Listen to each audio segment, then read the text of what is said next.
بسم الله الرحمن الرحيم. اهلا وسهلا بحضراتكم، اسعد بلقائكم اليوم في حلقة جديدة هنتكلم فيها مع بعض ازاي لو انا عندي باترون عايز ابعته لحد تمام بصيغة الدي اكس اف. وده كان سؤال من احد اخواتي وزمايلي، زميلة فاضلة درست معانا جيربر في جيربر توجيزر، وطبعا هي بقت الحمد لله شاطرة جدا وبتعمل شغل عظيم جدا وانا فخور بيها جدا، وبعتبر ان دي شهادة تقدير وتكريم ليا الحمد لله.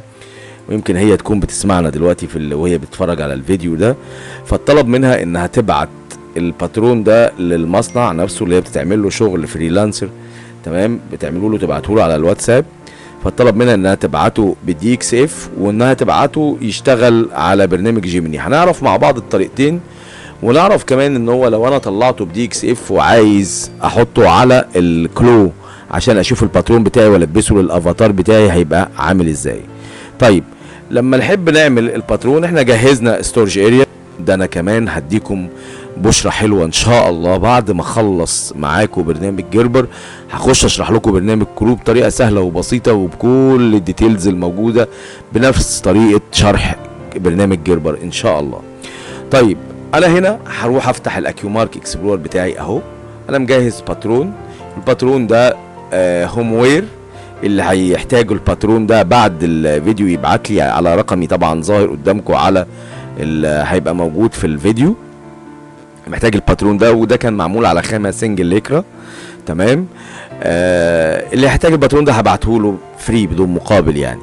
طيب انا الباترون ده عندي اهو بيسز، تمام، وانا عايز الكولا وادي الفرونت اللي هو ده طبعا استك منه فيه بالخياطات اهي، وده الكم بتاعنا وكل حاجة اهي، تمام. طيب انا عايز ابعت او اطلع القطع دي من الستورج اريا بتاعتي بصيغة الدي اكس اف، تمام. هاجي على جدول الموديل اهو، اقف عليه كده واروح هنا في البروسيس، هلاقي حاجة اسمها داتا كونفرجن يوتيليتي اللي هي كانت في جيربر 10 عندنا اختصارها دي سي يو، وهو كان بياخد حرف من اول كل كلمة، تمام. داتا كونفرجن يوتيليتي دي والسي واليو، هدوس عليها. وفي شويه اعدادات مع بعض طبعا ما اقدرش انكر فضل اخويا وصديق عمري المهندس حكيم انه ساعدني في الفيديو ده وحكى لي قصه الدي اكس اف، لان انا كنت عامل فيديو على القناه موجود اللي هو ازاي تدخل فيديو بصيغه دي اكس اف للجيربر.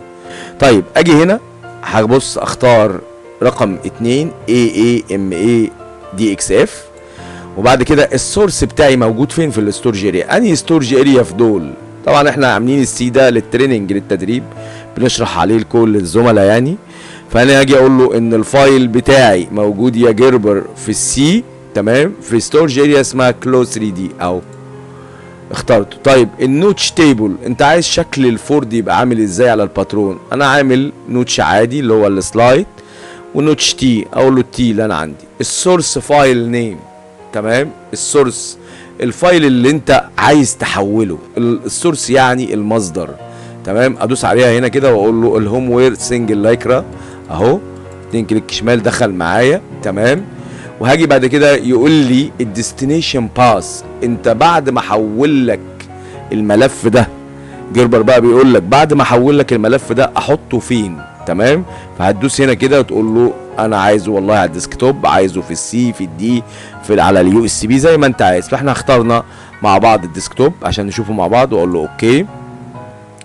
الديستنيشن فايل نيم بعد ما احوله عايزني اسميه لك بنفس الاسم ولا ممكن اسميه هوم وير بس، ممكن اسميه تيشيرت اند بنطلون زي ما حضرتك تحب. طيب في عندي حاجه اخيره في الاعدادات، هروح لفيو واخش على الاوبشن، تمام، واتاكد من الحاجات دي هنا اهو.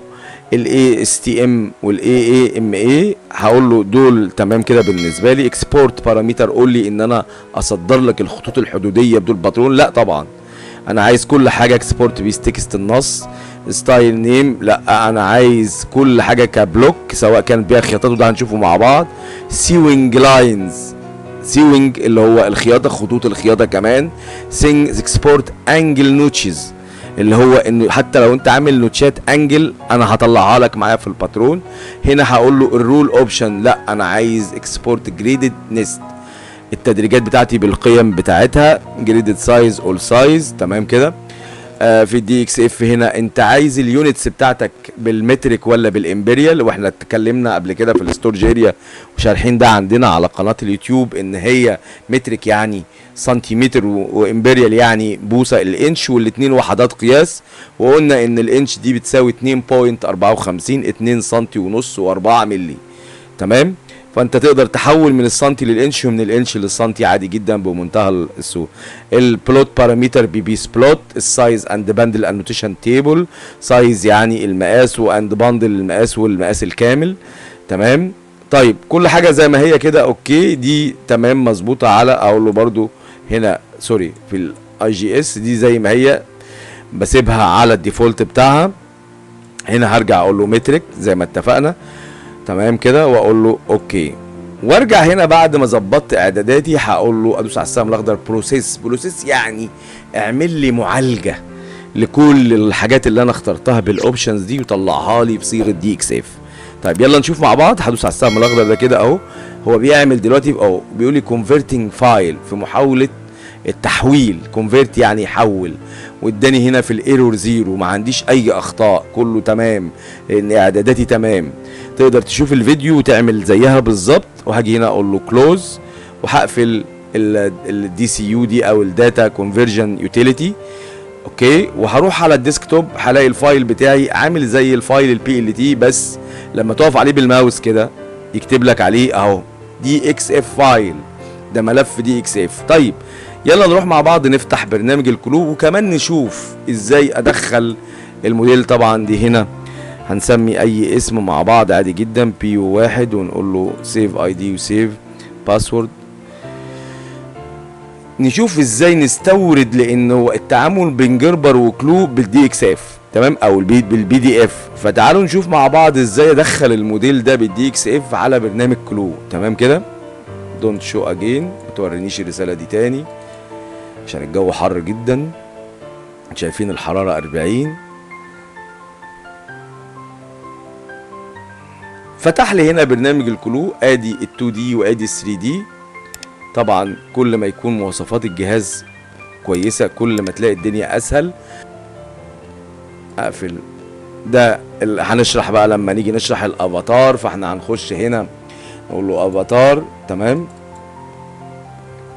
هيجيب لي ميل ولا فيميل، انت عايز واحده ست ولا راجل. هنجيب مثلا الباترون اللي معانا ده، هنختار اهو ده باترون حريمي بتاع هوم وير. جاب لي الافاتار، وهناخد ازاي بقى ازاي نحرك الافاتار، وهناخد ده ان شاء الله لما نشرح في كلو عادي جدا. طيب هنيجي هنا بقى، انا عايز اجيب الباترون بتاعي اللي انا عملته دي اكس اف. هروح لفايل واقول له امبورت. معظم الاوامر في كلو موجوده عندي. امبورت عندنا في الفايل امبورت واكسبورت زد اي بي، اصدر باترون بزد اي بي واستورد. امبورت يعني استورد، اكسبورت صدر. فانا هقول له امبورت اهو، واجي هنا اقول له صيغه الدي اكس اف اهي اول واحده. تمام. يجي يقول لي فين الفايل، اقول له انا حاطه على الديسكتوب. طب اسمه ايه؟ هوم وير سنجل لايكرا اهو. اضغط عليه 2 كليك شمال. تمام. هنا كله تمام. هقول له اوكي اهو. هيدخل لي الباترون زي ما احنا شايفين كده اهو. ادي الصدر وادي الظهر، وكمان ادي السيوينج لاين الخياطات. ده طبعا كمر منه فيه، ده الفرونت رايز، ده الاوت سيم، ده الانسيم. ادي الكولا وادي الكم بتاعي. تمام. طبعا هنا لما هنشرح في الكلو بقى هنيجي نبص مع بعض كده. ادي الصدر وادي الظهر. طبعا هنا انا لما جيت ارسم انا عامل ميرور في الجيربر. هاجي هنا اقول له افتح لي الميرور ده او الخط ده كده، كليك يمين عليه واقول له زي ما عندنا في الجيربر انفولد. ابص الاقي اتفتح معايا. نفس القصه هنا، واقول له كليك يمين انفولد. كده انا استوردت الملف بتاعي وفتحته. هناخد بعد كده ازاي نلبسه وازاي نخيطه لما نيجي نشرح كلو بالتفصيل ان شاء الله. يا رب اكون قدرت اساعدكم. بالتوفيق. شكرا والسلام عليكم ورحمه الله وبركاته.